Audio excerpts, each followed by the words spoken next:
শুভ মহালয়ের মধ্য দিয়ে শুরু হলো শারদীয় দুর্গোৎসবের ক্ষণগণনা। ভোর থেকে মন্দিরে মন্দিরে চলে নানা আনুষ্ঠানিকতা।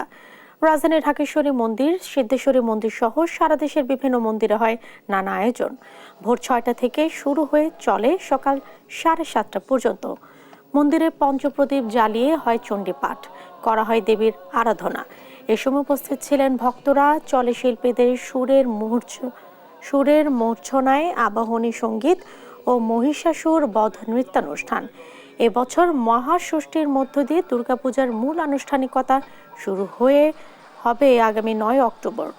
দশমীতে প্রতিমা বিসর্জনের মধ্য দিয়ে 13ই অক্টোবর শেষ হবে দুর্গোৎসব।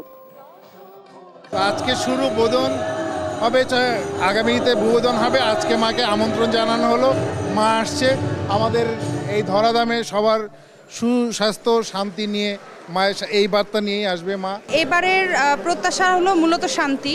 আমরা জানি যে আমরা শান্তি মানে সকলেরই কাম্য, একান্তই কাম্য। তো আমার মূল ইচ্ছা হলো এবারে শারদীয় দুর্গোৎসবে বা দুর্গাপূজায় যেন মা সকলের জীবনে সুখ, শান্তি, সমৃদ্ধি এবং সুস্বাস্থ্য দেয়।